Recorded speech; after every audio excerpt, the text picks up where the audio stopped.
tuning into this week's episode of The Exposed Negative. This week, me and Greg are doing one of our famous FAQ episodes where we have taken all of your listeners' questions and tried our very best to give honest and decent answers. So if you do ever have any questions, please email them in, and if you don't, enjoy the show. Greg, it's been a while. How are you? Not bad. Anything new? Bit tired. Yeah. Particular reason? Another member of the family. Oh, congratulations. He's got a new little squishy baby. Because apparently one's not enough. So, yes. No, congratulations. From me and on behalf of all the listeners, round of applause, but I'll add in a sound effect. But yeah, no, that's amazing. Congratulations. Thank you. Yeah. But you're sleeping well then? Well, yeah, I mean it's been keeping me busy. Yeah, I can imagine. And other than that, how's everything? Yeah, fine. I'm conscious there is a fly in the studio today, so if you see me wildly gesticulating with a ruler, more than normal. Not lost the plot, or I'm going to try to conduct some weird orchestra in my head. Yeah, but if you hear it buzzing, I apologise. It won't leave. It obviously is a fan of the show. It won't leave. What, you've asked it? Yeah, politely, and now I've moved on to bigger measures. Ruler. There's a joke there somewhere with rulers and measures, but anyway, let's move on. So yes, I've been fine. Busy with life. We are recording this in August. No, September now, isn't it? Bloody hell! I know the year has flown by. Yeah, we've been a bit slow with the old episodes, but yes. we're going to keep going. But life is just quite. It turns out running a podcast is quite intense. Yes. I don't think either of us quite realised. You remember that time when we were effectively both unemployed and we had loads of time? We were like, yeah, we should do a podcast. It'll be easy. It's not. Huge kudos to anyone who's kind of got past, the kind of the 30 episode mark, because it's a lot. We love it, but the episodes just are like a bit further in between now because, life stuff. Life happens. But the good thing is we've had some great input from you guys listeners this week with some questions, and it's actually quite rewarding to put a shout out for questions and get people responding. It's like, people are engaged. They want to know things. We're doing something right. Do you remember the first time we did it? And we basically were just like, no one's replied. So we were like, quick, let's scramble and make up some names. Actually, we never did that. But we should figure out some questions. Yeah. Well, at least we've got some this time, and real ones from real people. On that note, I mean, obviously going forward with the podcast, we've got some good kind of guest ideas and people that we want to get on the show, but we're always open to suggestions as well. If there's like topics that you guys want to hear about, people you think would make for an interesting guest, could be wild card wish list kind of level, or could be someone that we've never heard of. If they're kind of got some experience in an area that is interesting to our audience, and we would love to know and potentially get people on. So, and I don't know if you guys are aware, but you are the audience. Yes. So you listening right now. You specifically, if you're going me, yes, you need to message us and tell us who you want to listen to. Well, otherwise we're just going to keep finding people that interest us. Yeah, and let's be honest, you don't want that because it'll mainly be kit chat. Right. Oh, let's talk about equipment. You bought anything new, Greg? Have I bought anything new? What have I been? So I am currently kind of going through. I'd hate to say this, Tom, but probably the first time I've ever done this. My God.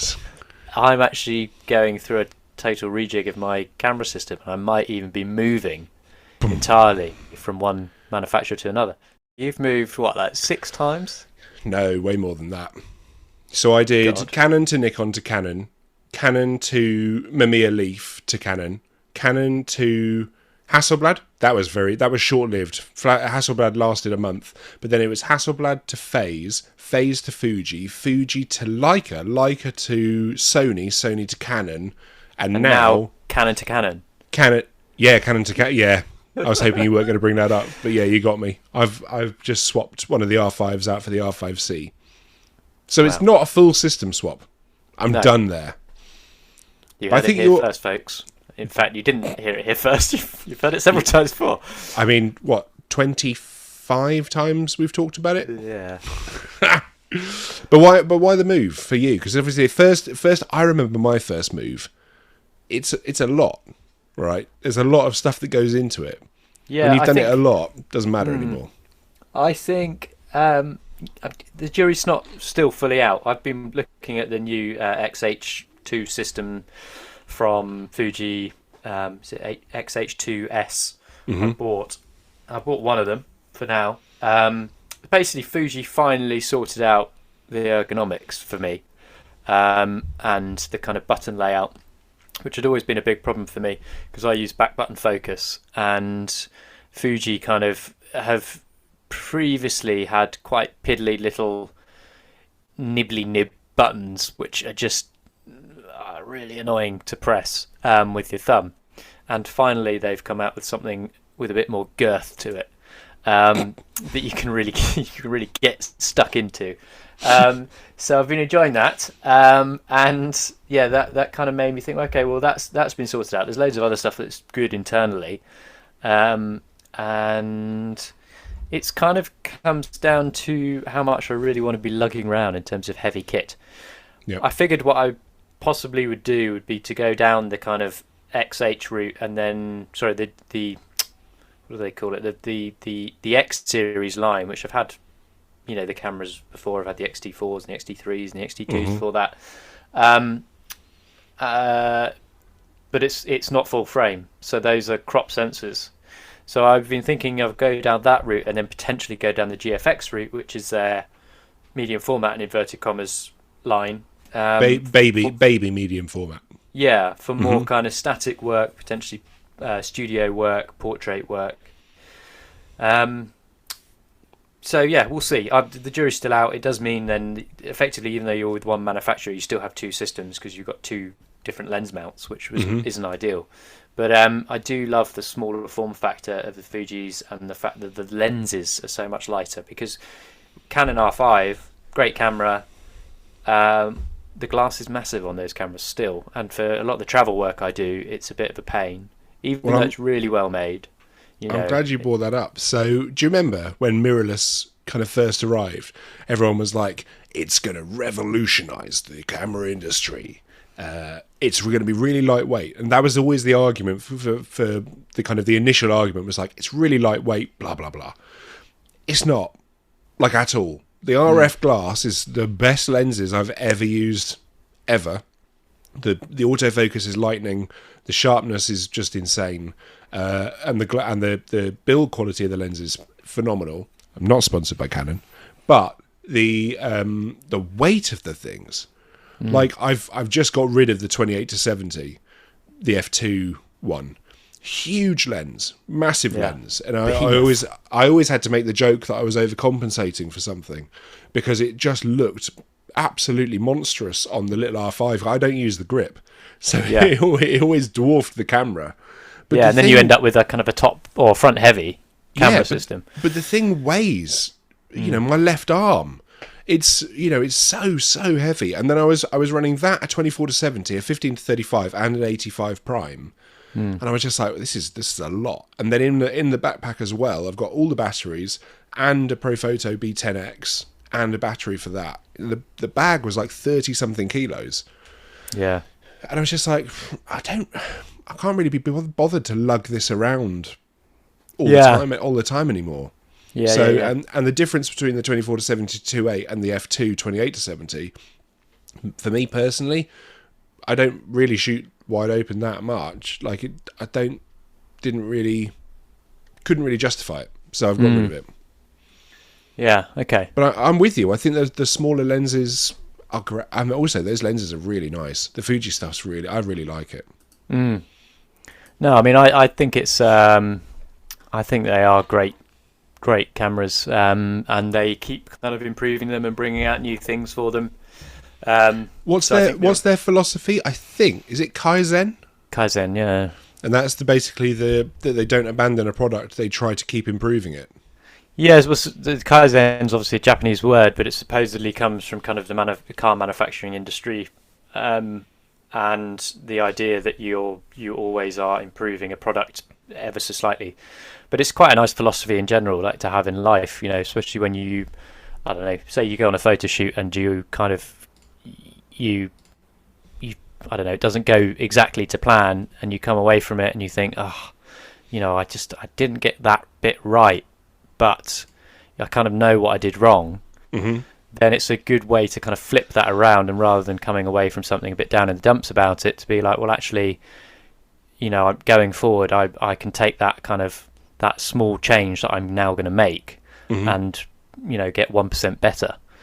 And the idea that that's enough, as long as you keep doing that and you do that kind of improvement regularly enough, then that's then that's worthwhile. I think it's a good philosophy to have, to be like not trying to totally reinvent the wheel each time, but actually just be like incrementally improving. Yeah, no, absolutely. I mean, it's how development actually happens. If you're trying to reinvent the wheel every time, loads of things go wrong. I don't know why, but I can't remember what every time a company tries to do something completely would use the mirrorless examples. The first mirrorless, you'd think, as they've been making cameras for years and years and years, that they wouldn't forget like really basic functions. But when mirrorless first came out, there were loads of basic things that were just missing. And you go, no, we still need them. But I almost feel like they couldn't just do a direct translation between the high-end models. Mirrorless almost needed to come a little step back to then release improvements. The difficult thing is with say a camera system is you don't want to buy a camera system and it to be physically missing a button in a certain place that they then change on the next model, because that's just annoying to have to then buy a whole new system just because the button placement has changed and you prefer the new system.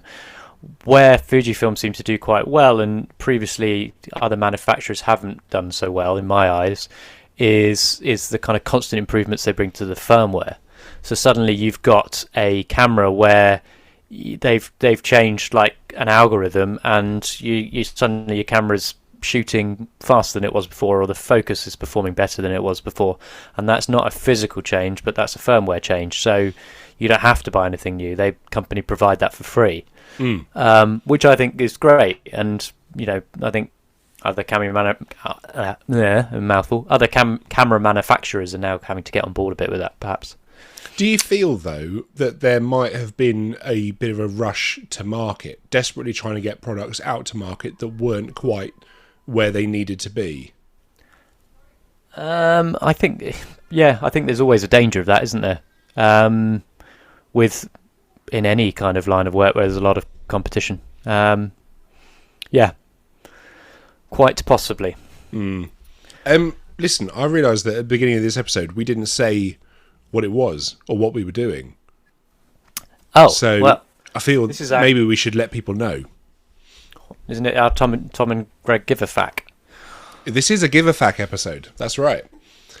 And we've got, I think we did mention this, that we have got some actual questions from real people. We've got quite a few, so should we jump in? Because otherwise this is going to be 19 hours long. And no one wants that. I think we should hammer through them.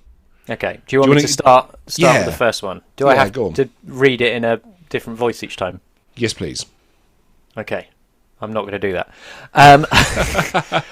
So this is from Bojan Ritan. I hope I'm pronouncing your name correctly. And he asks, I would like to hear more about your colour grading workflow, and especially about skin tones, or how you're achieving those skin tones in your photographs.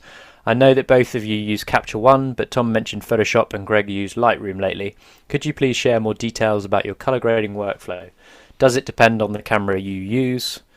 General thoughts on colour grading and skin tones. This is a good one, actually, because you were asking me the other day about my colour grading. It's all. I'm now looking at Bojan Ritan's name to see whether or not it's actually an anagram of Tom Barnes. Oh, damn, he's found it out. No, I mean, glad you brought that up, because you didn't respond. Oh, sorry. Well, that work hasn't been put out there into the world in my main account yet, so that's... It's really nice, though. So basically, with my colour grading, yeah, I've gone through various things. We've both, talked about this. With Canon, I went from using Lightroom for years, probably for a decade, before switching, well, over a decade actually, before switching to trying to use Capture One as my main way of processing files, which took a bit of getting used to, because I went from keeping annual catalogues to working in individual sessions for each job. Mm-hmm. Which the thing about having a catalogue with every image from that year in it is that it makes finding images in the past year, for a pitch, or for putting together for a mood board or something, a lot easier, because you've got everything kind of navigable in one place, rather than having to open up various sessions, or going through the session folders situation in Capture, which I don't find as intuitive. Mm-hmm. However, as soon as you start shooting more tethered work, Lightroom just really doesn't have anything on Capture. But then Capture's gone through this quite interesting, and I'm not even sure I should call it an evolution. I don't really know what to call it, but change in the last couple of years, where they've started to try and make themselves a little bit more accessible to a different user base, and in the process of doing that, they've tried to make themselves more like Lightroom, mm-hmm. to mixed results in my eyes. And so their way of editing has become more familiar if you're a Lightroom user. But what I have found is that certain cameras, like if I shoot anything on my Leica, I just don't even bother taking it into Capture. I just do not like the way that Capture One renders Leica DNG files. Mm-hmm. I would much rather process that in Lightroom. And I've found the same to some degree with Fujifilm, and the jury's still out on that, because some people are really would totally disagree with that and say that actually Capture processes Fuji better than Lightroom. But I mean, it's a personal preference. So I'm still kind of flipped between the two, and a lot of it depends on the job. If I'm shooting a travel assignment where I've got multiple days of shooting, say I'm somewhere a week for a week, I will be downloading each day and putting them into separate folders for each day, but I don't want to have separate sessions, and I don't want to have one massive session. And normally on those jobs I'd be using smaller, lighter cameras such as a Fuji system, so I found that Lightroom was just better, and is also a lot easier for captioning. So a lot of my editorial shoots, I need to provide captions, and if I'm away for 7 days shooting something and then I've got to go through 200 images and put captions in, stuff doing that in Capture One, because it's just not designed for that. Right. However, this doesn't really answer the question, because this is about color grading. So. Oh yeah, right. but here's the thing. Then how do you then transfer that work that you've done from Lightroom on your laptop onto Lightroom on your main server system? So I now would create a catalogue for that particular job. Right. And then that catalogue would live on my laptop until it then gets backed up onto my main archive. Mm-hmm. Obviously Capture One is better in terms of using sessions and being able to do that a little bit simpler. But to get back to the question, which is about colour grading, previously when I was using Lightroom, I used to use a lot of presets. In Capture One they call them styles. I've had no luck finding styles, for Capture that are any good. I mean, please write in and give us your recommendations, and we'll, but so far I've found everything that I've found online to be utterly horrible. Too contrasty, too punchy, yeah, too much everything. To everything. Yeah. So but your workflow process, I think probably what more the question is, do you have a raw file that you work up and then retouch? Well, or I hadn't. do you... So I hadn't finished on that. The one thing I was going to say on Lightroom was that I used to use presets. But when they changed over, whenever it was, they changed it. One of the systems, they changed the way that presets worked. Loads of my presets stopped working. Right. And I found that VSCO used to make really good presets that actually were very filmic and a really good, starting base. And unfortunately, they stopped making them. They stopped offering them for sale. They've gone across entirely onto a more kind of creative platform where you edit through their kind of presets online, which is no good really for a professional photographer that wants to be able to do that stuff offline and repeat it time after time, which is a real shame. And I haven't found any ones that I've felt have replaced them. So I still use the old ones I have that I've managed to get working, but it's certainly not as user-friendly as it used to be. So I would start with my color grading normally with a preset, and I play around with an edit, work out what kind of look is going to work in the color grading side of things, and that's quite important to me to kind of be understanding where I'm coming from so that I can get consistency across that particular job. But my grading is always in the kind of same neighborhood, but it's not always necessarily on the same street. If you want to stretch the metaphor, like my grading has to feel consistent across my portfolio, but it's not always going to be the same. So, some photographers have a real distinct look. yeah. And then I go from there. I will quite often use the HSL sliders or color wheels. The color wheel system that both Capture and Lightroom now have is very intuitive, and I quite enjoy using that. But that's all on the raw. Yes, this is all on the raw. All on the raw. So if I'm processing in Lightroom, my next step would be then to edit with Photoshop and export it as a TIFF. Now normally I only do basic kind of retouching on a separate layer, and then I'll do a masked dodge and a masked burn layer, which I can then paint in and paint out, or basically paint in dodge and paint in burn. Sure. And you've got far more control on the opacity and everything, and obviously being it's non-destructive. So that tends to be what I do in Photoshop. Maybe do a frequency separation for retouch, but only if it's really skin work. Generally I don't bother. Yep, fair enough. See, my workflow was very different to yours until earlier last week, when I basically now have started working up all of my look, if you will. All the grading is now done on the raw file. For years I have exported, just done a highlight and shadow recovery, exported that as a TIFF, and then worked on it in Photoshop, and then graded either in Capture One or graded in Photoshop. Now, I found that when I was bringing the TIFF file back into Capture One, it renders out very, very differently. Layperson might not be able to tell, but it does render out differently when you're working on a TIFF as opposed to when you're working on the raw file. It just the finished file for me personally, I don't know if it's because what I was doing or the actual changes I was making, but they looked different. And so now I finally figured out that I prefer the look from working on the raw file. Plus also the thing I like about that is it locks me in far more to the look of the image. So before I was spending hours and hours and hours going back and forth and tweaking, because color grading was the final step. So I was a bit do I like this, or is that too much? And then I'd go away for a couple of hours, I'd come back to it, and I'd be forever tweaking.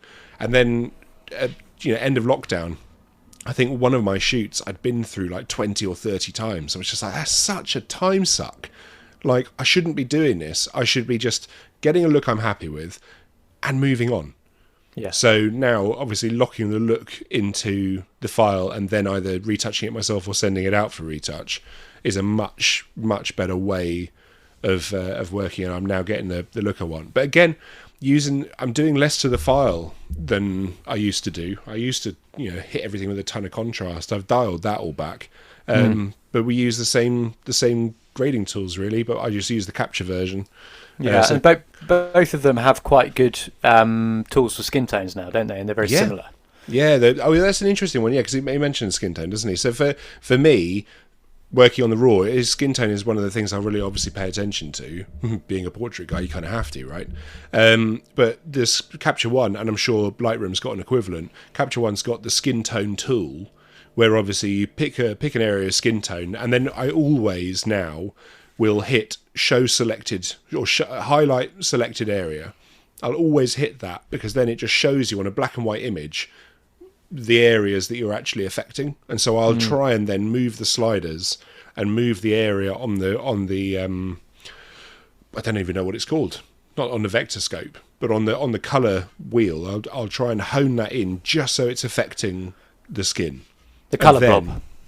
Yeah, the colour blob. So on the colour blob, I'll refine it just to the point where I'm like, okay, that's fine. That's only affecting a skin, and then I'll play around with the 3 sliders at the bottom, which I think are saturation, lightness, and uniformity. Yeah, something like that. Yeah, and I think those tools are great for evening out skin tones. They can pull like areas of blotchy red, they pull them slightly more towards orange, they kind of blend it a little bit. Lightness is good because if you kind of need a bit of like a lightening on the eye socket or whatnot, it kind of just brings it up ever so slightly. I have found though with those to be a bit sparing with them, because otherwise you end up with quite plasticky looking, like I kind of tend to go around the 20% kind of marker for all of them really. Yeah, I mean, one thing I'd say is if you haven't listened to the last episode that we did, Verhaken is obviously an expert in this field. Go back and have a listen because he's got some great tips on this. But I did also want to reiterate, like, if there are any listeners out there that do have styles that they'd recommend, or if they produce their own styles, because there are people that actually produce and sell online styles and presets for these programs, and you want some publicity for them, then feel free to get in touch.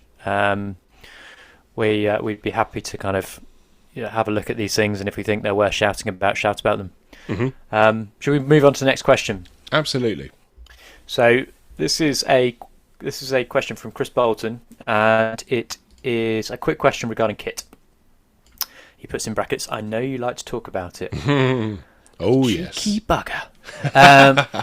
So he says, "I'm a lifestyle documentary photographer and shoot a lot of fast-paced work for brands. They often ask for images that fit Facebook and other channels, advert dimensions. I typically shoot using the black screen on my Canon, which allows me to move freely and fluidly from one location to another." Sorry, the back screen, not the black screen. I have the black screen, the camera will be off. I've shot tethered before, mainly in the studio, but I'm looking for a highly portable solution. Maybe an iPad or similar, where I can fire images wirelessly straight from the camera to the iPad, thus still being able to move quickly. I envisage the client or my assistant holding their iPad. I essentially want to give the client a real-time idea of what image is going to look like once placed into their advert specifications. I'm not sure if you can do this in Capture One. I currently use Lightroom, which is great for grading, but is proved flaky for tethering. Or would it be best to import into a RAW converter, then open in Photoshop as a template? Could you suggest a reliable setup? Well, this is actually quite a simple answer to this, because Capture has a few good features, and they're not particularly complicated, although myself and Tom have both probably overcomplicated things with HDMI. We absolutely have. However, if you want an easy solution, then Capture Pilot, if you're shooting somewhere where there is a Wi-Fi connection, you can easily set up Capture Pilot on an iPad, which basically will allow you to be firing to your laptop, which would, you have a Digi operating your laptop, but those images can also be firing to Capture Pilot, which can be viewed on an iPad, so you can give that to the client. They can cycle back and forth through the pictures, they can rate, they can do all sorts of stuff on the actual app, which, without interfering too much with your workflow. And they can do that in real time. So that's the first bit of that. The second bit is he asks about having what the image is going to look like once placed in their advert. Capture One allows you to do overlays. So in order to do that, I mean, we both use this a bit for your shooting, and there's important copy. Quite often, if you're shooting the cover of a magazine, you need to know where the copy is going to run, where the kind of logo of the magazine is going to be.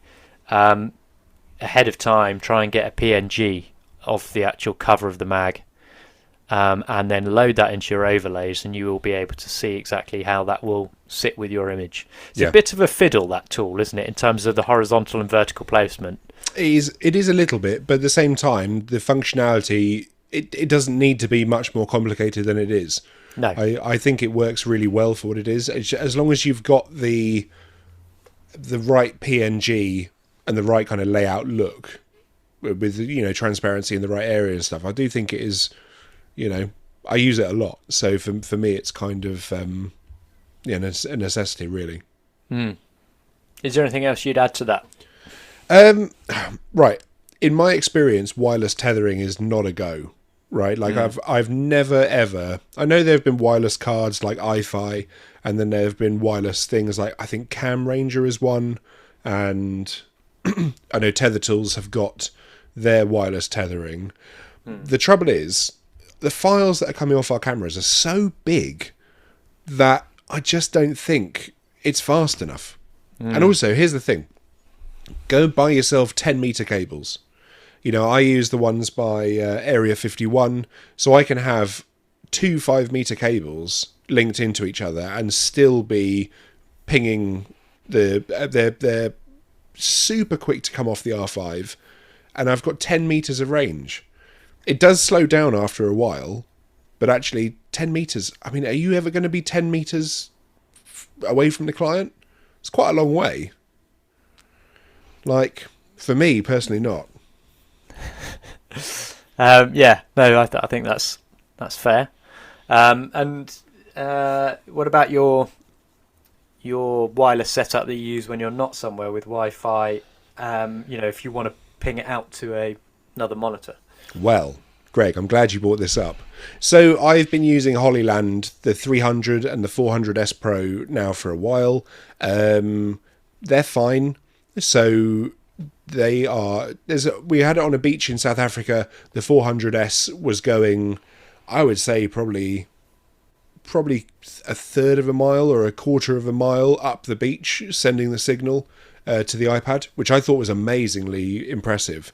That said, on a previous shoot a couple of weeks ago, it wouldn't fire the signal about 6 feet reliably to an iPad. So right. I've actually had enough of those systems. But the thing is, if you're firing just to an iPad, then you are relying on wireless, like Wi-Fi. If you are relaying to the receivers, they've got their own system going on, and it's far, far more reliable. But I've just bought 2 different wireless systems. I bought, because I shoot the video a lot, so I've bought the DJI transmission system. And I have also bought the Axoon CineView SE, which is an SDI and HDMI sender, which apparently has a 1200 foot range. And with that, the cool thing about all these wireless systems, for example, the Hollyland 300, 400, the Axoon stuff, you can run them in combination. So for me, I have the Hollyland coming out of the laptop with my Digi, and that then gets sent to another monitor plus 2 iPads. So then we've got 4 screens then showing the imagery dotted around the studio. And I know on the Axoon stuff, for example, you can either have it going out to 2 receivers, 2 iPads, 1 receiver and 3 iPads, or no receivers and 4 iPads. I think that's right. I might be wrong on that. But you can basically share the signal out. And Teradek do a version. Vaxis have got their own version. There's loads of these. You're absolutely spoilt for choice now when it comes to wireless video sending systems. I mean, it's amazing how much it's come along in the last couple of years, primarily pushed by the kind of moving image side of the industry. Well, I think also COVID. COVID basically meant that, if you're going to be in a studio, guys, we need some separation. No longer are people gathering round the digi who's kind of suddenly feeling claustrophobic because he's got 20 people all trying to look at the laptop screen. Or having to build a little polyboard shelter around themselves to keep people away. I mean, yeah, we have done that. But yeah, there's loads of... now, with my setup, I can have 4 different monitors around the studio, and it's great because I can give an iPad to hair and makeup, for example. And hair and makeup are like, great, cool. Oh no, quick! I need to get that. There's a bit of hair that's gone a bit wry, or there's a bit of lipstick or something on the top. I do think it's useful. I mean, Chris, your question. Lipstick on the collar. What's been going on your shoots? Oh, all sorts. I mean, to be fair, it was the model's lipstick on their shirt. I don't know quite why they were trying to eat their own shoulder. Maybe my shoots are that bad. They think the only option is to eat themselves. But no, Chris, the trouble is, right, you want a lightweight setup. None of this stuff is massively lightweight. All of my options, they're not really... The first option, which is basically just use an iPad and a Wi-Fi-like thing. If you're somewhere in a studio, that is absolutely fine and will do exactly what you need it to do. Mm-hmm. I think the only time you're going to need what we're talking about is if you're shooting on location and you've got a bigger team. Yeah. And in that case, I'd say hire a decent digi, talk to somebody who does that, for a living, and they will have some solutions and suggestions for you. Yeah, and also, they'll probably own their own kit. Yeah. So if you just hire, if you only need it every now and then. I mean, I bring this out on a lot of shoots, so I obviously own it. But if you speak to your digi, they've probably got that they can just hire in for you. They'll have rates for it. Yeah.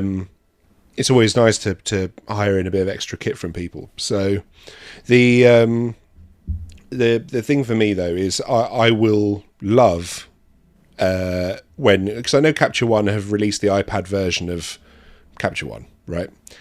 But no tethering. So as soon as here's my dream scenario, I'm just about to go and book a personal project, which is in a very, very dodgy, hard to access and really unpleasant place.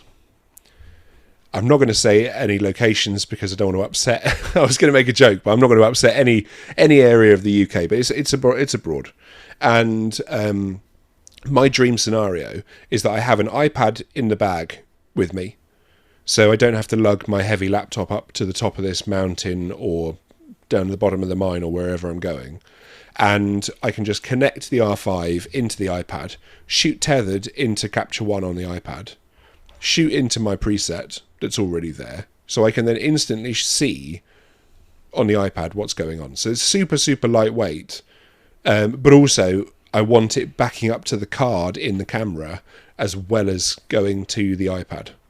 So there you go. You've instantly got a really... This is only for my personal shoots, but you there have got a really quick, safe and secure backed up shoot. When you're shooting into Capture, you've got it backed up on the camera, and then obviously if you've got it going to the camera, you've got multiple cards. So 3 copies of the data within 2 seconds of taking a shot. That would also fix Chris's problem. So Chris, let's all lobby Capture One. Yeah. Excellent. Well, easy solution. Let's move on. I'm gonna play around with the order of the questions here. So next question comes from Sarah Lucy Brown, friend of the show. She asks 2 questions. So can you recommend any freelance databases to get on? Me personally. Well, yeah. I mean, I'm only myself. I'm a member of the AOP, so I am kind of on their database. They have a find a photographer feature online, where if a client is looking for a photographer in a particular area, they can kind of go in and search some search criteria, and then it will suggest photographers, and you can have your portfolio, etc., kind of displaying online with the on the AOP's website. That's obviously open to anyone that wants to become a member of the AOP. So, it doesn't matter whether or not you're freelance or employed or whatever. In terms of other ones, I personally don't know of many. I know that there, for example, a few assistants that I use have extensive WhatsApp kind of groups where they will quite often put questions out for work and what have you. So I'm sure there are similar ones for photographers. Maybe not as much, but I'm sure there's something out there like that. But I personally don't actually have any answers, really. No, I'm not a member of any forums or groups or anything like that. I don't think there are. The clients tend to find me direct. I don't think I've ever been found via a database or anything like that. And also, you got to kind of, with things like the AOP database, if you're going to do it, you have to commit to it and keep it up to date, because otherwise, you might not update it for 2 years, and they might get in touch and be like, "Oh, I love what you did here," and you'd be like, "Oh, my work's moved on," but they want you to go back and shoot, that sort of thing. Well, obviously not the end of the world, but it might be. Just got to stay on top of these things. Yeah. I know there's lots of websites. That's experience I haven't.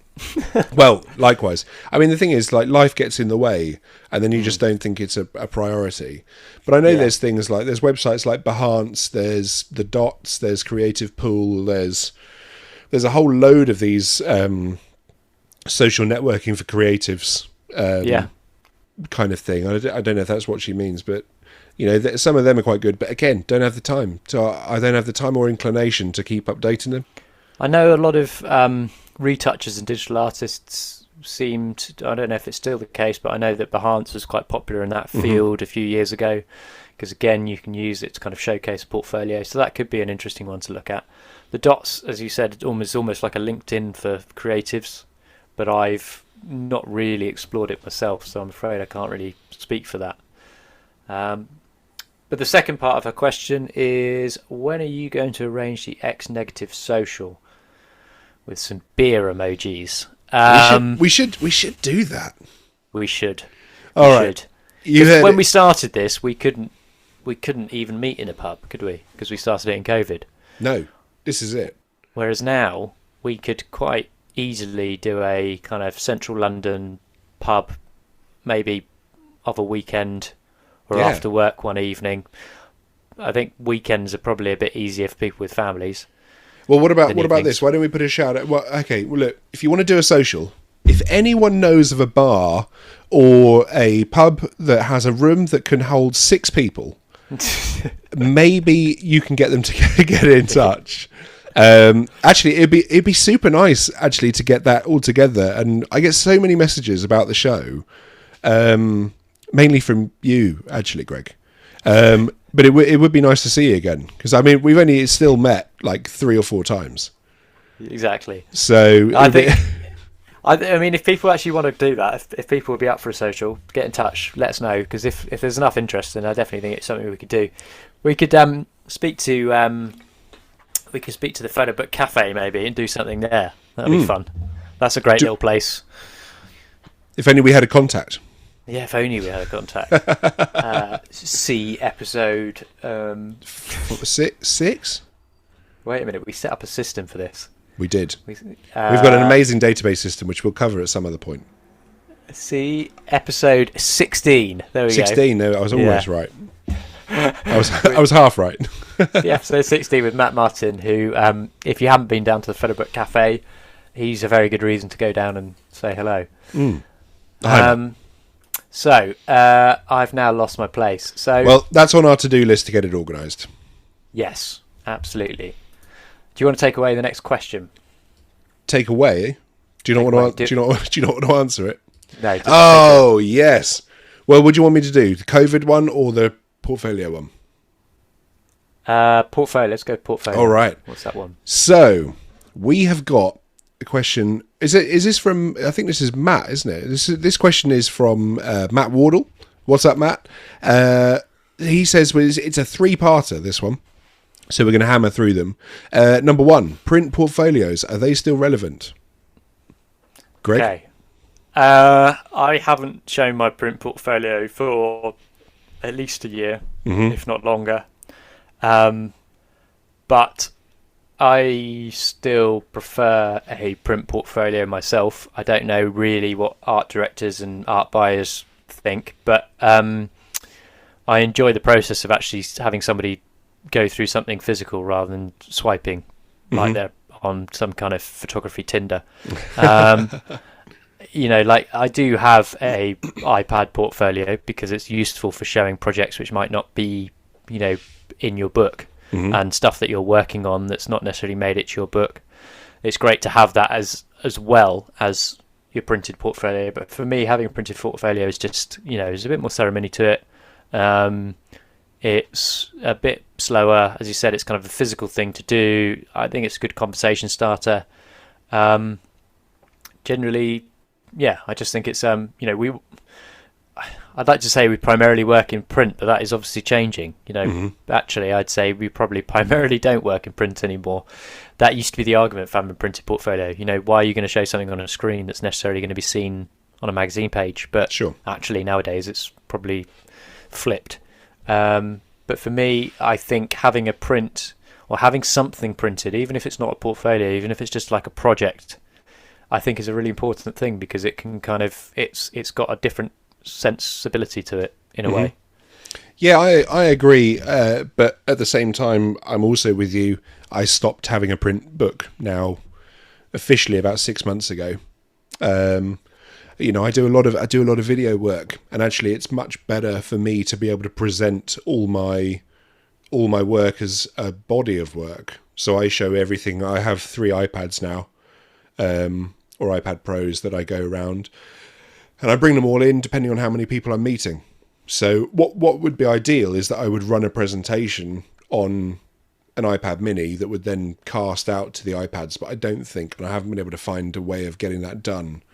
I found various HTML-based ways which are never high enough quality. But normally what I just do is, I don't tend to meet more than 4 or 5 people at a time. And a lot of the time I do one-on-ones.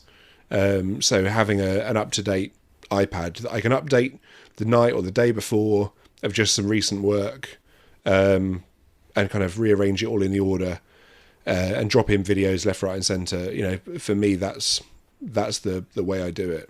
I do, however, miss having a print book. And I know there's friends of mine who've, just spent obviously considerable sums of money getting these beautiful books printed up, but they're going for different clients. So their clients. Also, I also think if your agent repped and your agent goes and does these breakfasts and has all the tables laid out on a table, then obviously you need a book. It's much easier for 20 people to mull around a table and look at everyone's work if they're looking through print books. It's very difficult to do that if 20 people are trying to gather around an iPad, which is, a mistake I've seen a lot of people make. Yeah. I went for a meeting at the BBC a couple of years ago, and then I think I had 20 something people looking at the one print book, and I was just kind of going, well, actually, I need 3 books really here. But it's I think it's very much a personal preference. No one's going to be upset now, I think, either way if you turn up with a digital book or a print book. I don't think there's going to be too much of a print book or iPad. I think people are expecting to see either or. Yeah, I just think there's something a bit more focused about showing a book. If you're going to show it on an iPad, do it in an app where there's no way that they're going to be distracted by a notification popping up or by them being in a browser, for example. You want the thing to look, 100% be the full screen image, make the most of the screen you're using. Because, iPad Pros now, or, other tablets, whatever, like they've got such fantastic screens that they are a really good way of showing images, But I think there is something you've got to kind of impress with that. You've got to make the image the star of the show. And sometimes that's easier to do in a print book sometimes. No, absolutely. And also in a print book, you can do nicer layouts and stuff. I think the tendency with an iPad is to full screen everything all the time, which I do understand. But for me on the iPad, I have a Affinity Publisher document, which is 3 times the res of the iPad Pro. Because what I've really noticed is that people really like to double tap into the image. So, you want to make sure that there's still enough res on the file. Because the iPad Pro is not a 16:9 or technically 4:3. I don't know what I don't know what the ratio is, but the pictures don't quite fit perfectly. So I've created a layout in Affinity, and then I just update that and export it, and then drag it across to the iPad. But I export it at 3 times the resolution, so when people do punch in, they can zoom in and see the photo in its 200% detail. People like that. And there we go.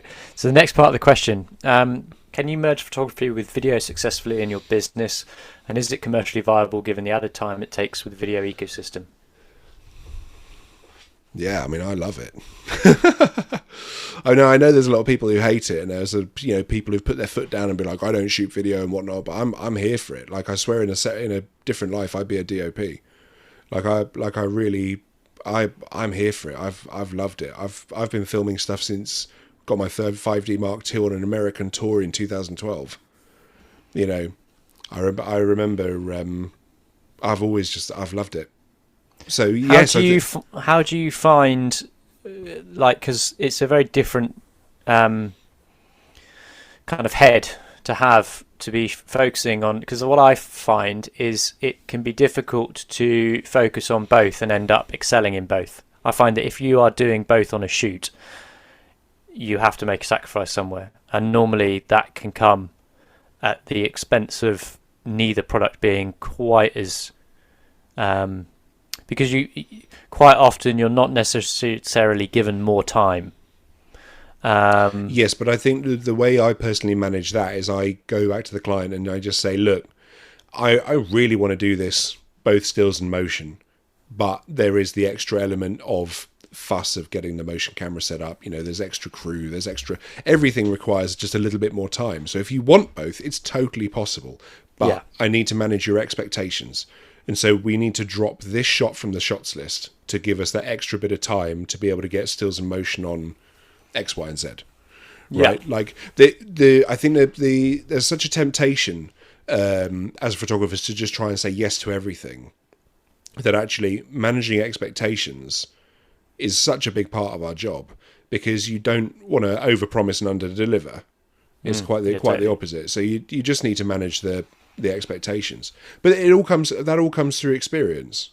Yeah, I mean, I've done it a few times on jobs where I've shot the stills and shot the video. Nowadays, I would probably get a DOP in to shoot the video and direct the video side of things myself, which is a shame, because I really enjoy shooting video as a DOP. Yeah, and the same as you, like, in a way, I love the idea of being a cinematographer on a film or something creative where you are just asked to focus on the visual side of things. The thing with photographers is that we tend to be used to having to deal with all sorts of issues, like overlapping a little bit into production, overlapping a little bit into this, a little bit into that, whereas a traditional cinematographer would primarily be focused on the image, and that's it. They kind of script, everything else is out of their hands. They would have their own team. Obviously, you've got your gaffer, you've got your AC, who's going to be looking after your actual camera rig and rigging it for you. You still come down to the technical side of things. You still got to make those decisions, but there's a whole hierarchy. And what's interesting is when clients ask photographers to shoot video, there's quite often none of that hierarchy. So all of those responsibilities then come back on the photographer. Sure. And that is a lot of decisions to be made. And that's where mistakes can be made, because you're suddenly having to wear a lot of different hats. And that's can mean that you're not going to be as focused. So like you said, what I would try and do in those situations is explain that to the client and explain why I think it's important that I have a DOP and that we have a other things kind of put in motion to make that feasible, basically, so that they can still get the best product, because you don't want to be cutting corners. No, especially with sums of money involved. You don't want to give the client any reason to be unhappy.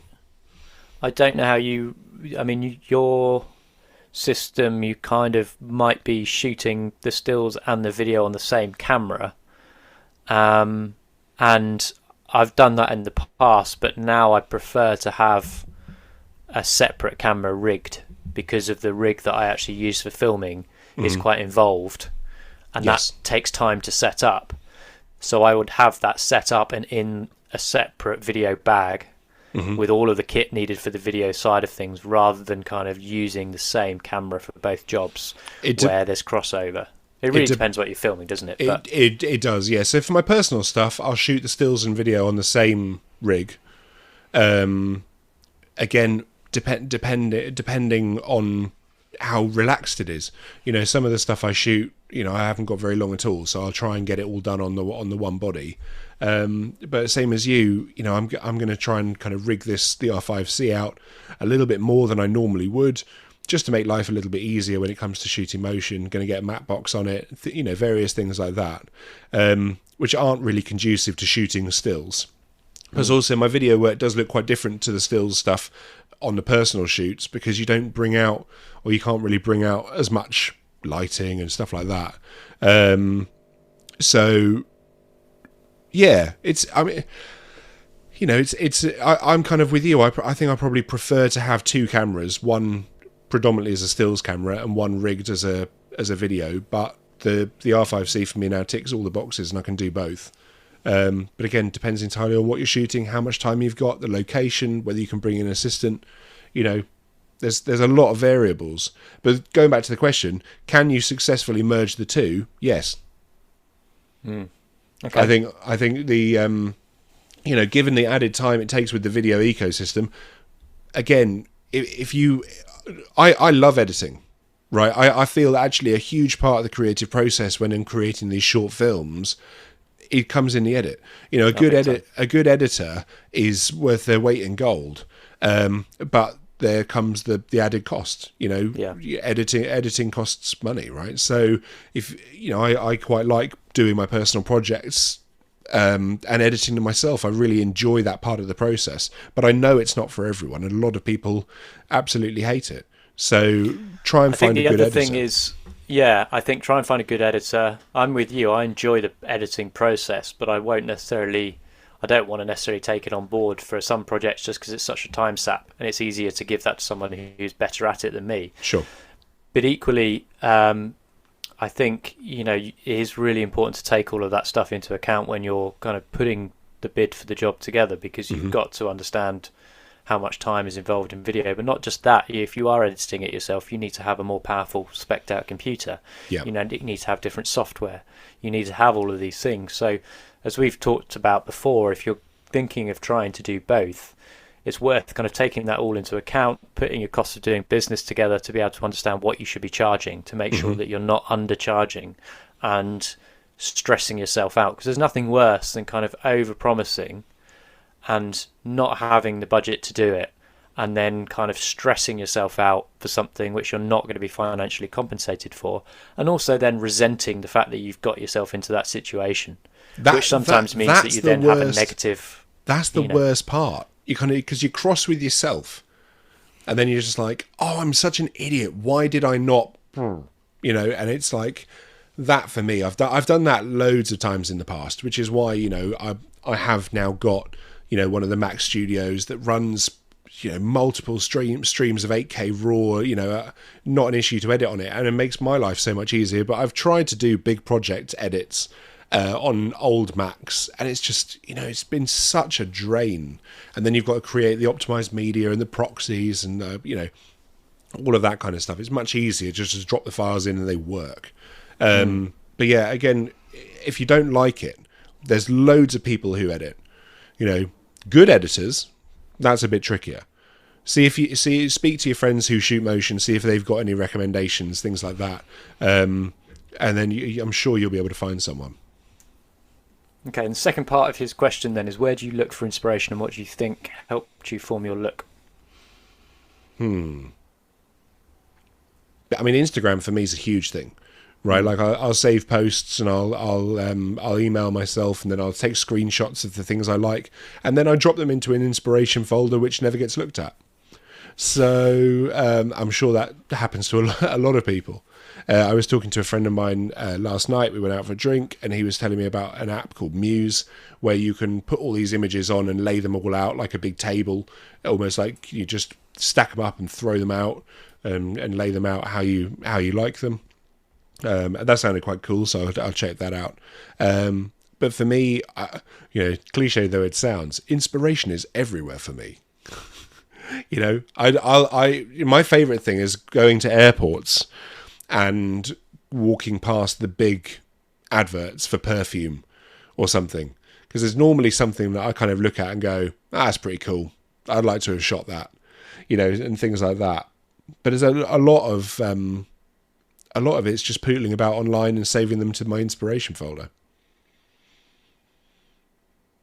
Yeah, so I mean, I'm the same in the sense of I've historically kept kind of a folder that syncs up to my phone with inspiration. I do like the ability to save stuff off Instagram. I do wish that there was a way to export those so that they could be offline. I've also used things like Pinterest in the past. I used to cut out pages from magazines, when I was starting out, and keep scrapbooks the old and stuff. scrapbook, yeah. Love that. Yeah, and films. I use, get a lot of inspiration from cinematography.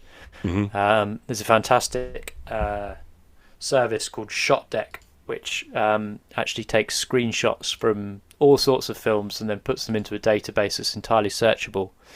So that's quite good if you're looking for it's a subscription service, but I think it's worth it. It's really helpful when you're putting together a mood board to be able to go in there and actually kind of find, I don't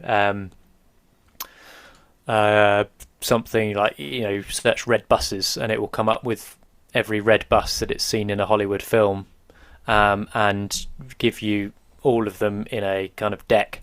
And then you can actually go through and work out who the cinematographer was, what film it was, blah, blah, blah. But yeah, that's just a good way to search through movies. And then, what was the second part of the question again? What do you think helped formed your look? I think for me, kind of photography books were also a massive thing for me. I have quite a big photography book collection, and a lot of it was probably basically second half of the 20th century reportage and documentary work. That's something that I've personally had my main interest was in, and I think that really informs a lot of the kind of documentary side of my look and what I do and my approach to photography. So, but that's going to be different for everyone. That was kind of like an early love for me for photography, and it's still there as something that kind of keeps me inspired. So quite often we'll go back to those books.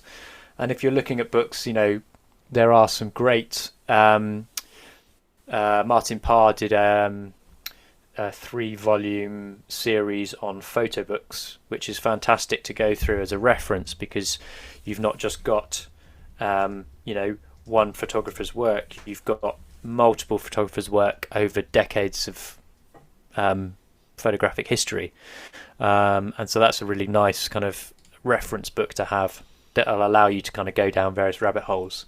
So I still think photo books are definitely worth looking at.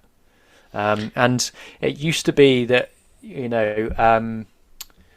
Foyles in Charing Cross used to have a really good photography section. They've since moved it and massively reduced it, unfortunately. If anyone knows any other of those big bookshops that have a good photography section, then do let us know. I know that the Photographer's Gallery has a very good photo book section in their basement. Photo Book Cafe over in East London also obviously has loads of magazines that people and publications that people leave there, so that's a good reference. I'm sure there are I'd be interested to know what else there is in other cities. I know that Bristol's got a really good photography scene. It's got the Martin Parr Foundation there. I'm sure there's some great places to be found in Liverpool, Manchester and Glasgow and places like that as well. So again, anything like that, I'm always up for giving a shout out to a decent photo bookstore, because I think they're worth their weight in gold. But shall we move on? Next question. Sure.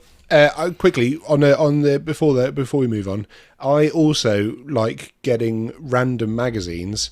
I really like Wavelength magazine. I've not heard of that. It's a surf magazine. The layouts in it are great. Like and things like that. I really like just going and picking up random. I didn't even know that was still going. I remember Wavelength from kind of like the noughties. Is it still going? I don't know, but I've got like 4 or 5 copies just there, and if I ever kind of am like creating a layout for a pitch, or I'm creating a layout for my portfolio, I'll look through it and I'll be like, oh, that's a cool, I like that, and then I'll just kind of not copy it, but I'll be heavily inspired by that. I mean, I think that is a really interesting... I mean, I take a lot of inspiration from magazine book layout. More magazine, really, than book layout. If there's another thing that's come to mind, if you're looking for inspiration in magazines, Mag Culture, which is a shop in Holborn, has an amazing array of fantastic, quite kind of... I wouldn't say rare, but maybe like infrequently published journals and magazines. A lot of it's on the visual side of things. So that's a great place to go and just spend some time kind of perusing the various mags. And I also think it's the type of magazine shop where you can go in and pick up a magazine and put it back without somebody getting a bit harumphy with you. Yeah, fair. They do that. Right, next question. Which one do you want to go for? Nerd question for Tom. Yes, let's go. Best long-term... All right, I am here. I'm in the room. Oh, God. Best long-term... Let's make this snappy. Best long-term backup situation when working from multiple machines, and file naming / storing best practices. Okay, we've covered this multiple times before. This is from Mark Kidsley. This is from Mark. Hey, Mark, how you doing? We've covered this quite a few times before, but... Right, so file naming conventions. I have found, I think, the perfect one. So, right. So, have you ever found that when you put the date, the file, if you've got loads of folders and you put the date in it, it always ends up kind of out of order, and it's never in the order you shot them, and there's all sorts of like alphabetical stuff that happens. So, the way I now do it, let me open one up so I don't get this wrong. So I now do YYMMDD, right? Yeah. Dash shoot name, right? Yeah. Whatever it is. And so then all of my files then follow that that kind of format. So I do the same, but with 4 digits for the year. Oh, do you do 4 digits for the year? I'm just trying to be efficient. I'm just trying to be efficient. Yeah. No, I I have my digits, I just do. Well, on my master database on my master hard drive, sorry, I have everything separated out by year. That's why I don't bother doing year as 4 characters. It makes it a little bit more manageable when you have it all broken up a little bit. But a long-term backup solution, honestly, you want to go long-term, probably tape. You know, that's honestly hands down. They brought out LTO9, I think it is, that can have 18 terabytes on a uncompressed on a tape, which is amazing. Tape. Yeah, magnetic tape, LTO tape. Wow. It's got an archive life of 50 years. It's proper, not cassette tape. No. These are proper. It's an IBM and Toshiba and someone else. I think there's like an LTO group that put it all together, and that's a really cool thing. It's expensive. It is. So I'm waiting until I get ultra fast fiber, and then I'm going to start looking at cloud options. But I've got 70 terabytes to back up. So it's a lot. It's expensive data, right? So tape might very well be the best option for me. So, but there's pros and cons of everything. I know I currently am doing spinning drives offsite, which I know you do as well. And as long as you spin them up every couple of months, it doesn't seem to be a problem. But with those drives, it's not it's not if, it's when will they fail. They're not designed for that kind of use. So, as long as you have a copy off site, then I think that's a good, regardless how it is. The 3-2-1 rule, right? So it's 3 copies of your data, 2 different mediums, 1 off-site, right? So, if you've got 1 in the cloud, 1 on spinning drives, or 1 on a RAID array and 1 on a DAS, however you want to do it. But as long as you've got 3 copies of your data with 1 off-site, I think that's a fairly good and solid way of doing it. Just whatever you do, your RAID system is not a backup. That is a redundancy failure. So you can keep working. Always have 2 copies in the office and 1 off-site. It's a basic rule. It's quite a good one as well. Most people can remember 3-2-1. I struggled for a couple of years though. Okay, I think we've tackled that one. But I mean, we have talked about that a lot in the past. Okay, so next one. How do you go about explaining license to smaller clients? Sorry, I've missed one out here. Doesn't matter. I'll carry on. This is seamless. How do you go about explaining licensing to smaller clients, and is it worth the hassle? I've lost jobs by sticking to my guns and not handing over copyright. And this is from Charlie. This is a tricky one. Lots of different photographers I spoke to have got different ways of dealing with this. I guess I would just say that it seems to be becoming harder and harder to explain licensing to clients, especially with the advent of more and more content being moving image and that kind of licensing and moving image being different. However, it's really annoying that I can't remember what this was, but I found out the other day about some new situation where a lot of musicians were making additional money from licensing. It was some new platform, and it was a really odd one. It was like one where you just wouldn't expect them to be making money from licensing, but it was where their music was being Spotify? used. It wasn't Spotify. No, what was it? It was some kind of app or some kind of game or something where their music was being used in the background, and but become very popular. It's really annoying me that I can't remember what it was. But anyway, my point being, licensing isn't just something that you find in the photography world. You do find it in other art forms, and it is a really important thing to try and get your head around, because ultimately the value of your work and the rates you should be being paid are directly related to what the image is being used for and how it is being used. If your image is going to be beamed across to every house in the country, in front of thousands of eyes, which are then converting into ad revenue or sales, then that image should reflect that in terms of its value to the client. What I tend to try and say to clients is ultimately there is no need for them to buy an outright copyright, because that would be very, very expensive for them to do, and it's not necessarily needed, because quite often through negotiation you can try and find a way to license the work for exactly what they need, and ultimately it's going to work out cheaper for them to do that, because if they license something for 12 months they pay a smaller amount than if they're licensing it for 3 years. And it may be that in 12 months they decide that actually they're taking a new direction and they don't want to license that image again. But if they do, then they can just license it for another 12 months. So they're not paying such a big upfront cost. And I know that is tough sometimes to explain to clients, but there are loads of resources, and I think if you go back And well, if you listen to our interview with Bill Kramer, we discussed this. I believe we also discussed it a little bit with Nick AOP, which was just going to think off the top of my head, episode 15 from series 1.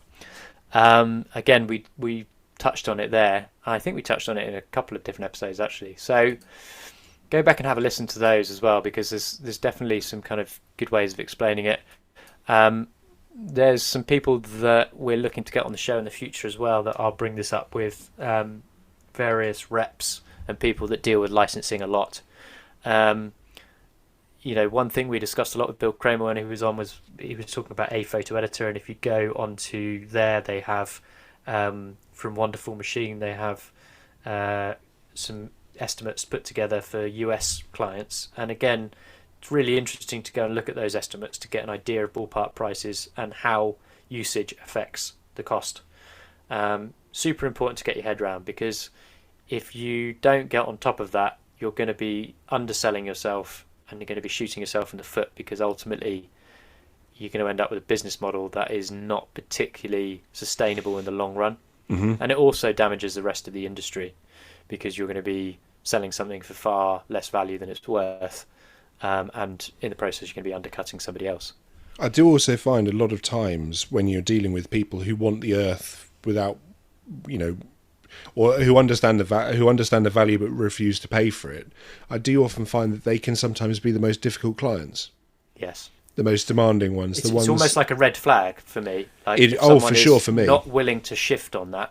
I'm like, well, if they're not going to shift on this, what else are they not going to shift on? Yeah. It's not a good point of negotiation, and every business transaction should be open to some form of negotiation. If you're dealing with a client that is unwilling to negotiate on that, what else are they going to not be willing to negotiate on? And do you really want to be working with them? And that's the thing, your prerogative as a freelancer, right? Like, you can choose 100%. Who you work with. That's one of the strengths of what we do. We don't have many. We don't have much of a support network, but one of the few bonuses that there are is that you can choose to not take on that client and not take on that particular job. And quite often, not quite often, but there are going to be occasions where actually it's better for you to not do that. Yeah. There are going to be jobs where they might kind of dress it up and make it try and sound really cool and whatnot, but it's just, you just know, and this comes from experience. I'll be able to tell from the first email or the first phone call I get whether I'm going to want to do the job. Even before hearing what the subject is, sometimes I can be like, okay, I'm in. Whatever this is, I want to do this job, right? And then quite often you get an email, and you'll just be like, oh, this is a red flag. This is not a job for me. But like you say, it's a joy being able to choose your own. You're in that position to be able to choose. I understand there are going to be some people who maybe are listening, going, "Oh, I don't have that opportunity." You do. You really do. Please don't ever sell yourself short, or do a job because you feel you have to, or you're feeling pressured, or you kind of don't quite know what to do. There's so many people that you can reach out to and get advice about licensing and stuff. There are some books as well that I think people need to read, maybe on the business side, and it's an area where a lot of photographers fail because they're not doing it because they enjoy the business side of things. Sure. But actually, the art of negotiation and being able to go back with a counter offer to something, I think too few photographers are willing to even start that process because they fear that they might just lose the job and it go away. But it's such an important skill to learn, because the people who really succeed and are still doing it 20, 30 years into their career are only doing it, and then they're only there because they've either become good at negotiating, or they're lucky enough to have someone who works with them closely who negotiates on their behalf. I mean, the thing is, for me with quoting and stuff, I mean, I work a lot with producers, and I now quote what a job is going to cost. I go through and I go, well, actually, makeup models are this much. Makeup artists are this much. Models are this much. This is how much. If they want that usage, that is how much an agency is going to charge us for the modelling agency. And those fees don't tend to be up for discussion much. So, you know, you kind of go, well, look, this is the cost of the job. You know, this is how much it is realistically going to cost. Yes, there's a bit of leeway here and there, but, you know, we can't come down too far from it. Because I think sometimes people do get in touch and they just go, oh, it's a bloke and a camera. You know, and they just turn up. It'll be 50 quid, whatever. As opposed to you go, well, actually, no, there's a lot more that goes into it. And this is why. And I find that I've got a lot of, you know, production quotes and stuff that line item everything. And so people can see exactly where the budget goes. Yeah. So I think, you know, and I think people do need to kind of understand that, you know, there's a lot of moving cogs in photo shoots and video shoots. And I think for some people it's important to see where that's going. Because I know that we come across as being expensive, but there is a reason for it. And it's not that we're trying to rip anyone off. It's that there's a lot of people involved before the shoot, during the shoot, after the shoot. And actually it's important that everyone gets paid their rate. You can't ask everyone to come in on mates rates. The phone will stop being answered pretty quickly if you start doing that. And you know, that helped me really when I think especially with the smaller clients, just, you know, do exactly how you did and kind of just explain it in gentle terms. And you know, I tend to kind of, for the really small clients, tend to offer quite a generous like licensing thing, but I don't do buyout. Yeah, I think it's also good to give people options, you know, like if you can put down, quite often I will put down different pricing options so they can see what they're getting for that package. And you say, well, actually, this is licensed for this use for this many months or for this many years. And you can then quickly show them what their options are. If you give people three, you know, it's that classic thing. If you give people three options, they'll normally go for the middle one. They don't want to buy the cheapest version. They don't want to buy the most expensive one. It's the McDonald's cup. It's a McDonald's drink thing. Right, yeah. You know, the logic behind that is that it's just the small is really small. The medium is like a large, and then the XL is too big. And so the middle option does very much look like the best option. Because I always get confused with like the Starbucks. Was it Starbucks or is it Venti Grande and something else? Was it just Venti and Grande? I can't remember. But there's that classic Paul Rudd thing. No, Venti is Venti. No, Venti is large. No, Venti is Venti. Yeah. Yeah, I don't think it ever worked out for them. So don't be them, but be more sure. McDonald's. Sure. Is that really the advice we're going to leave with? Sound like good advice. Okay, moving on. So next question. What are your thoughts on young creators these days? So many talented people, it's so easy to get lost in many different styles and tastes. I'm talking about travel YouTubers, FPV, drone video creators and the likes. It'd be great to hear from the hosts on if you have plans to interview professionals in this area. And that's from Martin. We should do that. Thanks, Martin. Great question. I'm here for it. I love it. I'd love to get a FPV drone pilot on. I've worked with a few over the years, and you know, they love to have a nerd out. Do they? Yeah. Oh right. Well, we'll have to find one. I think drone. Most of them are kind of in it because they enjoy 3D printing and building their own little flying robots. I reckon we'd all get on. That sounds great. In terms of what are your thoughts on young creators? Love it. I think it's great. I mean, there's people out there doing amazing things. You know, people learning fantastic skills of video by doing their own YouTube. I mean, some of the stuff you see, you're just like, wow. You know, they are pioneering without realizing it new techniques of doing things. 100%. I mean, it's great. It's great for me because as you get more and more into your photography career and stuff like that, you kind of tend to just kind of almost have your own rules that kind of like, you know, you kind of become you develop a style and then you have your own rules that you set that almost keep you within that style, right? And then these guys coming in doing the FPV stuff, or they're doing like all these cool transitions and stuff like that. And I'm here for it because there's no rules there. They're just doing something because it looks great. Or like I don't mean that made it sound like I devalued their creative vision. I don't. But what they do is they're doing all this stuff, and they're kind of, they're making it look fantastic, and they're so slick on the editing, and I think it's really good. I mean, the problem is, if you've got a problem with a lot of young people creating, that is very much your problem. That having a healthy creative industry with a lot of people making a lot of cool stuff is not an issue. No. Being a grumpy old git and being like, well, I wish they did this. I'm like, get over yourself, man. If you don't like it, you go and do it. I think the one area though that you could, if you wanted to find a counterpoint to that, the one area which I've personally witnessed in the past is when you get maybe somebody, and I mean, we've all done it to some extent, but when you get somebody who's kind of doing something, they obviously have to start cutting corners, and sometimes that might be risky. So I've seen people doing stuff, without permits or with athletes, when they've kind of then ended up in a situation where an athlete's had an accident or injured themselves. And of course, they don't have any insurance, they don't have a producer involved, they don't have a permit to be there filming what they were doing because it was just for YouTube, in inverted commas. Sure. And actually then it's kind of like, okay, you made a mistake because you're young and you're inexperienced and you were kind of pushing the limits of what you can do.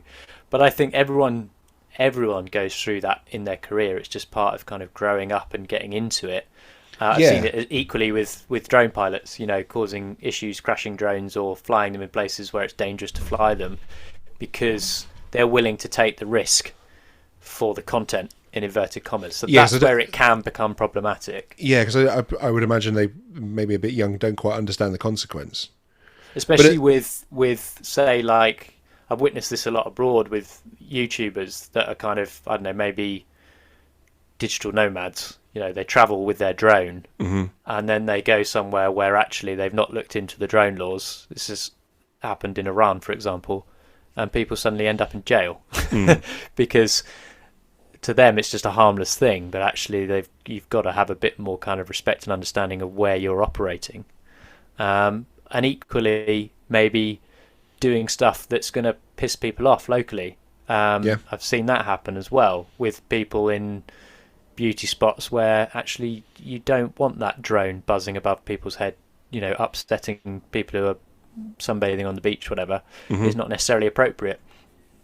So there are issues like that can come from it. Sure.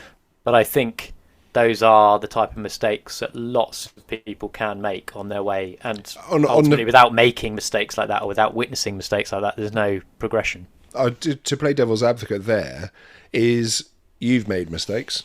I've made mistakes. No, but that's what I'm saying. I'm saying like most people have made mistakes to get. That's exactly. I don't think you listened to my point there. I'm saying no, Greg. But listen, listen to me. You've made. No, I totally hear you. I mean, the thing is, we all do it, don't we? I don't think it's fair to maybe we see them making the mistakes more than us because they're online. And there's for everyone to see, but I've made some horrible mistakes earlier on in my career, which I dropped my first ever pro camera full on down 100-foot cliff, and I was just like, I need insurance as of tomorrow. It's all a learning curve. I think that the mistakes that you make that where you're the only one that's affected aren't as bad, but I think the danger comes when you're involving other people. Sure. And that other people can get harmed or injured or in trouble. Like that's where there's a certain level of responsibility that comes with what we do that needs to be taken seriously. And ultimately, there are some mistakes that you can't make twice. No, 100%. But interestingly, though, I think there's a lot of people. I speak to a lot of people, and I'm like, oh yeah, I've got indemnity insurance. I got 5 or 6 different types of insurance, and they're like, oh, I should really get my cameras insured. And I'm like, do you not have like public liability? You don't have any of this stuff. And I'm just like, so even people who are quite established sometimes don't have I think the only way that you get shocked into taking that stuff seriously is by witnessing those mistakes or accidents or stuff that sometimes happens. And if you're lucky, it happens to other people, and you can learn from their mistakes rather than it happening to you. Yeah. So that would be my only counterpoint to that whole thing. But otherwise, I'm totally with you on that there's so much kind of interesting stuff that comes out of that level of creativity and of not following the rules, that you'd be an idiot not to kind of be impressed by it and keep an eye on it, because it's kind of cutting edge in some ways. Yeah, no, I as long as nobody's getting hurt, I'm here for it. Thank you, Doug. So next question, I think we've got two more. So next question we have is, what is the best way to find a photography mentor? Do they even exist? I've tried several times and failed. I'd love to have someone with years of experience that I can just check in with for an hour once a month. Love the podcast, by the way, and that's from Ant Ferguson. I mean, there's a brilliant podcast called The Exposed Negative. Yeah, that you could treat as an almost digital mentor. I've heard of that. One of the presenters, and you know what? It comes out more than an hour once a month. It does. So it's really good value. I mean, this episode is running to 3.5 hours. No, but it's it's a difficult one, isn't it? Yeah, in all seriousness, it is quite a tricky one. We have talked about this, and we've had multiple mentors on the show. What I will say is that I have tried to find photography mentors, and I have found a few.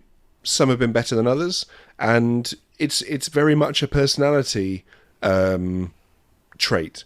Plus, also, I think what a lot of people have to remember is that no one's as invested in your business and your life as you are.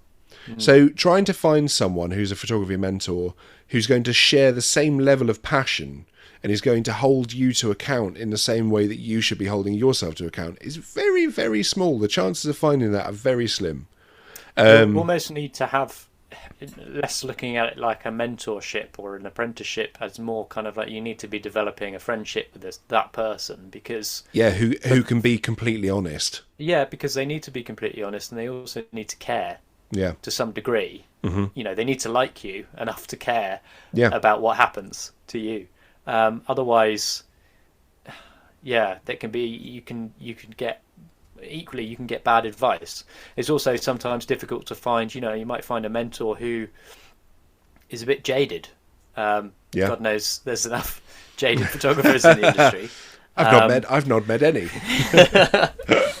We've all been a bit guilty of that at times, so it's useful to have somebody who has the right attitude in terms of actually finding that person. I don't know, that's a difficult one. I think it's something that it almost is a bit more organic. Yeah. It's a really tricky one, but also it's a bit trial and error. You kind of have to throw stuff at the wall and see what sticks a little bit, because some you'll meet and then you'll get on with, but you'll be like, not really that fussed about seeing them again. And some you'll be like, I'm really looking forward to seeing them again. Can I also just say, an hour a month is quite a lot. Like, I mean, and again though, that depends, because if it's like an informal hour, then that's going for a pint and catching up with someone. Sure. And that's not too long. Do you know what I mean? That's just like, that's fine. That's and I personally, it depends how you're approaching it. If you really want to go and sit down and kind of say, right, this is my book, I want you to look through it and tell me what's wrong with it and look at this, then that is quite a big demand. And actually finding someone who's willing to do that and give up their time unpaid to do that for someone is probably unlikely, unless they're getting something in return. So, traditionally you would find that with a photographer that you're assisting, because they're going to be getting the benefit of you giving your time to assist them on jobs, and in return, and I mean, I've certainly kind of been more than happy to sit down with former assistants or assistants that I've worked with before and go through work with them, and also other photographers who are peers, because I can look at their work and give them an honest opinion, and they can look at my work and give me an honest opinion. Yeah. So don't necessarily look for I mean, I guess if you're starting out, you want to be finding a photography mentor because they're going to have more experience than you, maybe. But equally, you could be looking to friends and other people who are on the same kind of trajectory as you. But I think you've got to be prepared to be like, well, what's in it for them in order for me to get something out of it, if it's not going to be something that's based on a friendship. Or if it is on a friendship, you know, that's something you need to develop organically over time. See, I actually pay mine. That's another option. Yeah, if I'm honest, I want someone who is going to be really honest, really brutal. I don't want to check in, so I check in quarterly, and I don't. Sorry, hang on. I'd slipped down, getting so comfy that I had not far off fallen on the floor. Hang on, there we go. Pro, right. Yeah, so I pay mine, and I really like checking in. We check in 4 times a year, every quarter, and I get given targets, which I very rarely meet. But it's good. I feel like a bit accountable.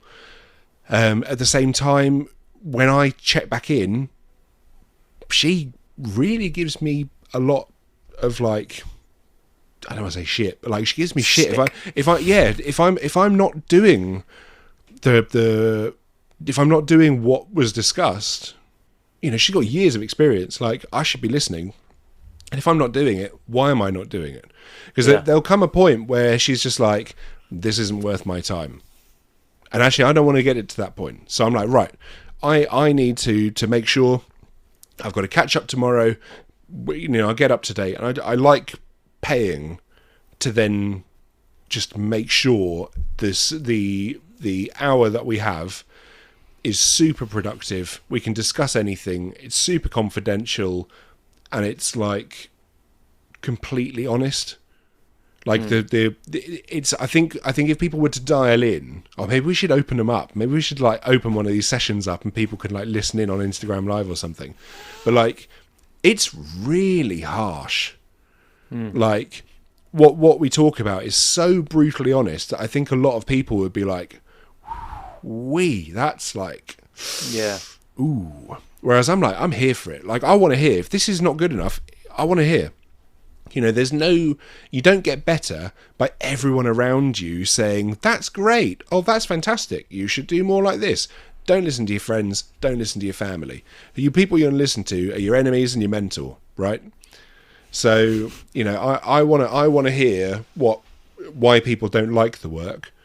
And actually, if I like the work, I mean, bluntly, you know, you guys know me by now. It doesn't really matter what anyone else thinks, as long as you enjoy what you're putting out. At the same time, you want to make sure that you're meeting targets. If you've got planning that you want to be doing and you want to be hitting certain targets, whether they're financial or whether they're career goals or whether they're kind of like, you know, whatever, I want to make sure that I'm hitting those targets. Being self-employed is like the most unaccountable thing. We've talked about this in the past. It's the most unaccountable. Who are you accountable to? I think that's, I mean, one thing, I share a studio with 5 photographers, and that is one thing that's a real benefit actually from sharing a studio with space with other people in the same line of work.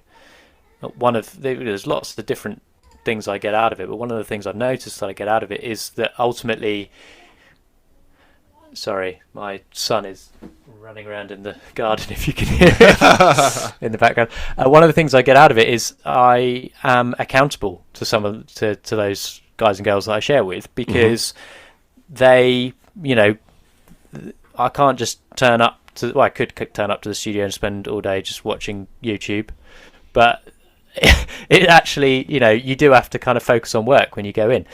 The other thing I was going to say is, if you are interested in finding a mentor and you want to take a strategic kind of look at it, then I know the AOP, it's the second time I mentioned them, but I know that they do offer mentorships. And I know that because I've got a guilty pang in the back of my head, because I know there's an unanswered email where they've actually asked me if I'm interested in going on and becoming a mentor. So they obviously do offer something to photographers. So that might be worth researching. If I look up what that is, I will make sure I put it in the show notes. So the show notes we do try and put loads of links in to things that we've discussed. So always make sure if you're kind of interested in stuff and you don't pick it up at the time, or it's something we're going to come back to, then do check out the show notes because they might have further information. It is called... Nope. AOP... that's very frustrating. If you type in AOP mentorship scheme, I'm going to save you all some time. It is the Association of Optometrists. Yes. That's not the right one you want to be applying for. But yeah, I'm not entirely sure how the AOP one works. But if you can look that up, that'd be good. We'll look it up. We'll look it up and put it in the show notes. We've got one final question, which has come in. Do you want to do this one? Well, yeah. I mean, if we want to end on a downer.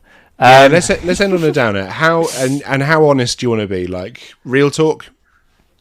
Well, I mean, yeah. I mean, it's been interesting. This is from Nick Roke, and this is I'm sorry for butchering your surname, Nick. It says 2.5 years on from COVID. How has your business changed?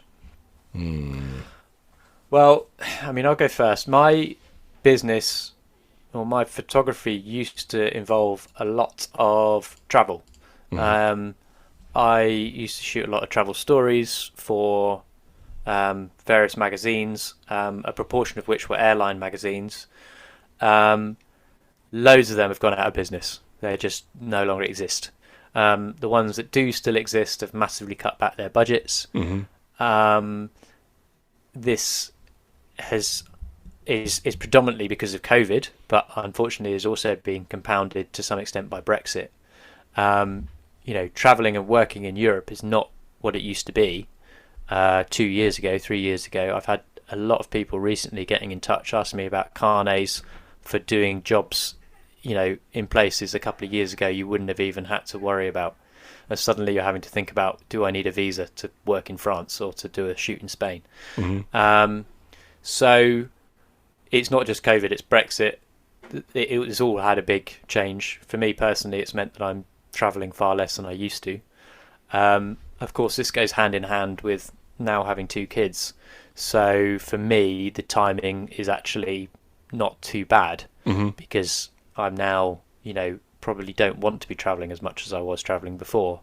And in a way, I'm kind of really glad I got to do it when I did. So yeah, big changes. I think, a lot of people have probably struggled to some extent with actually coming back from a year of relative quiet to trying to kind of drum up new work and to have the discipline to kind of keep striving forward, because there will have been a lot of changes and habits that people got into over lockdown that sometimes are hard to break. And yeah, your love of the kind of work that you do can fluctuate wildly at the best of times. And I think if you spend a year not really doing much in that sphere, then that's going to have a knock-on effect. So I think for me personally, it's definitely had some big changes. Right, my turn. I don't know how honest I really want to be. I'll be honest. I'll say it how it is. Same as you. All right, and that's been a great episode.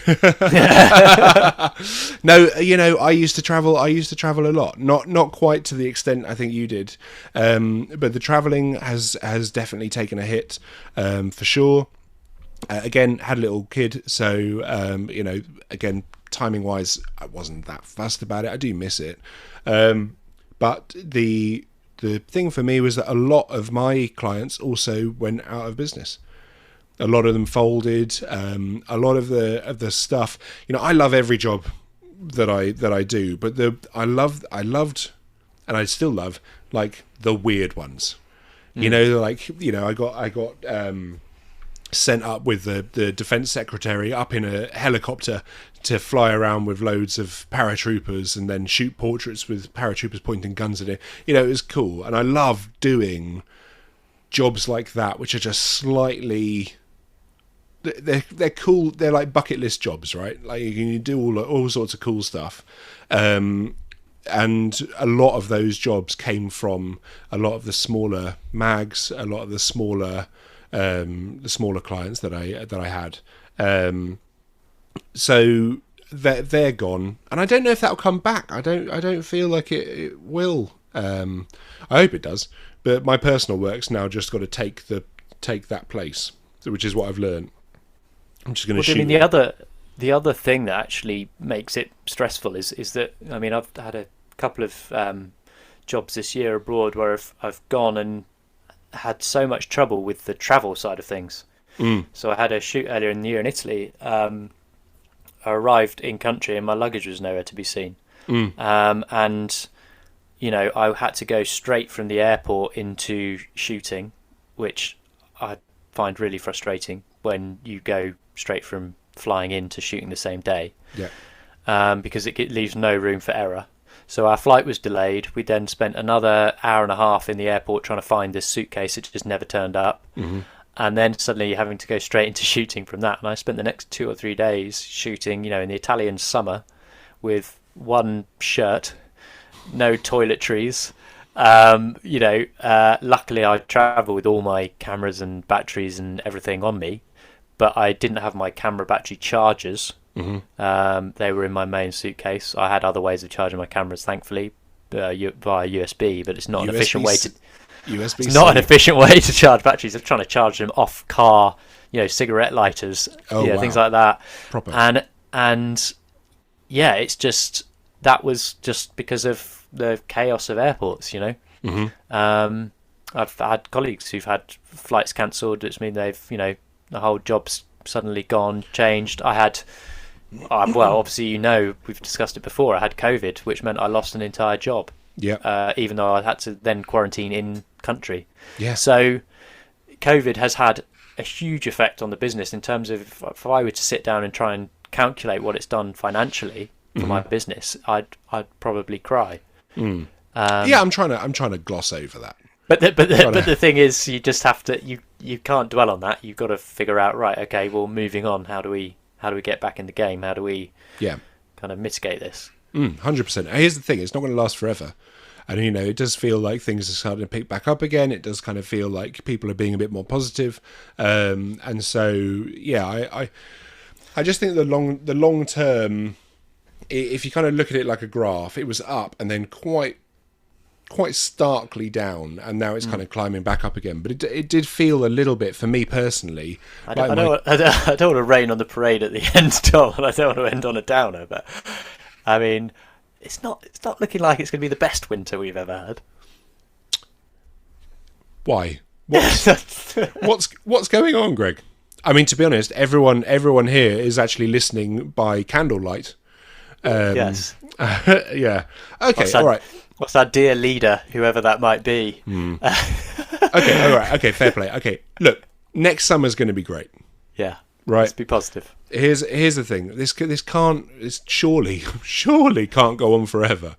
No, I think everything's on the up. It has been really disruptive. 2 years on from COVID, the business is fine, but it took a lot of momentum out of what I thought I was doing.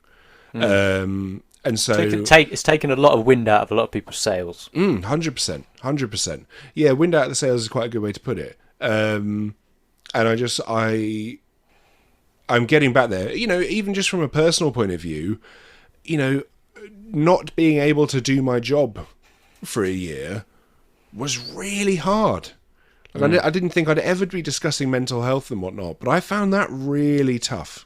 Yeah. Like, I found it really tough, and then I did this whole, you know, I touched on it earlier with the color grading stuff.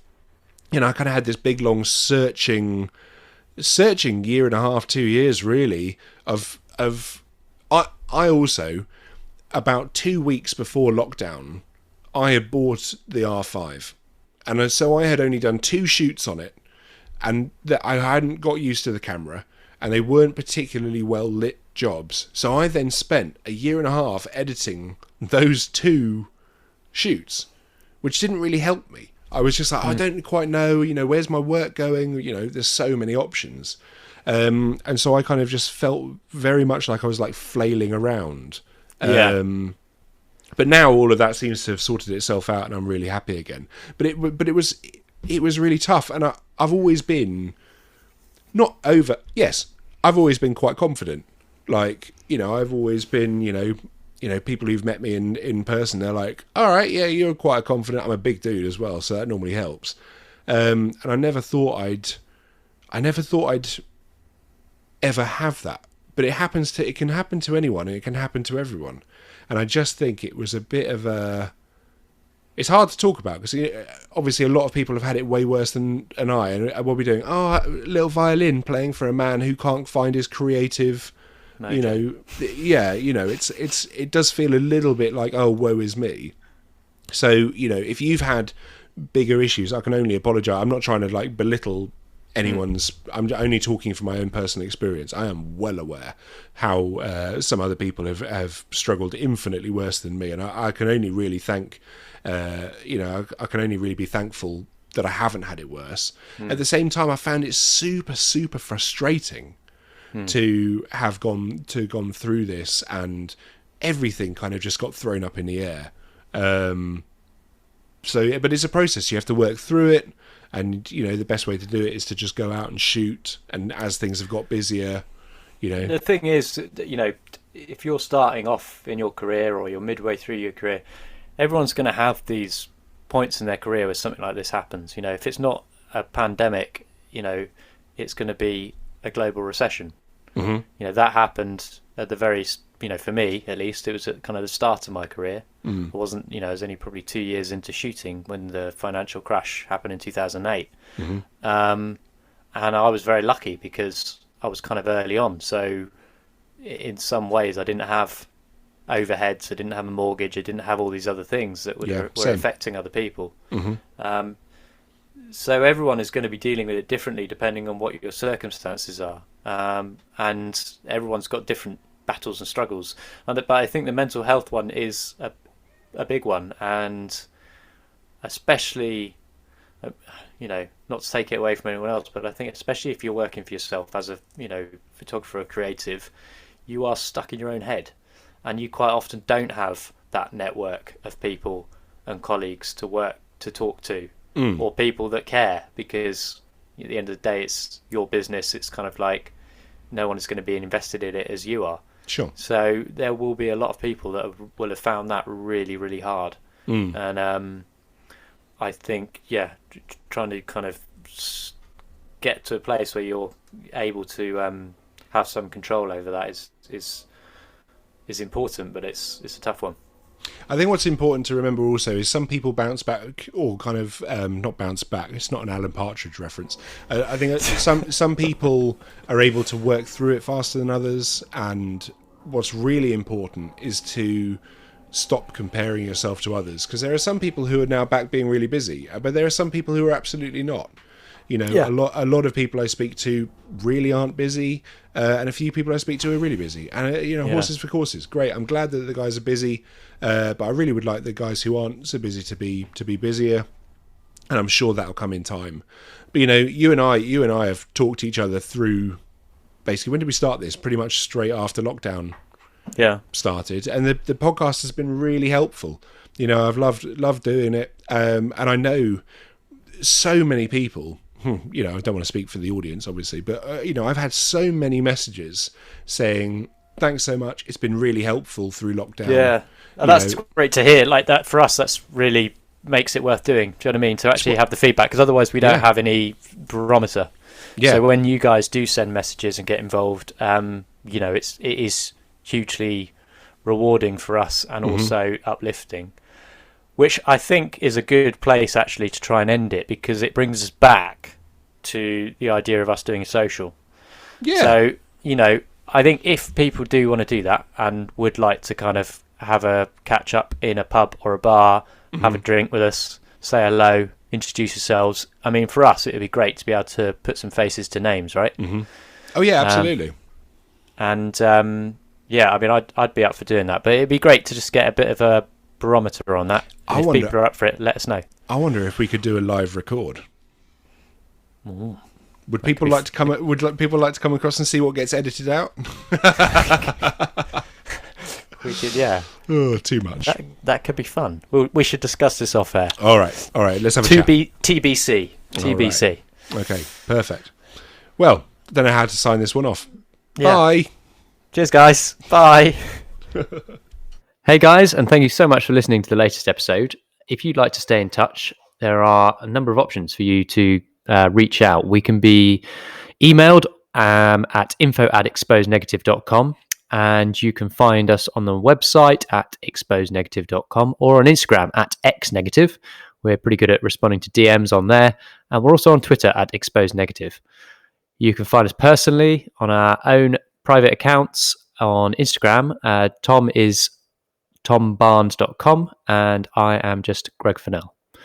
Cheers. Thanks for listening.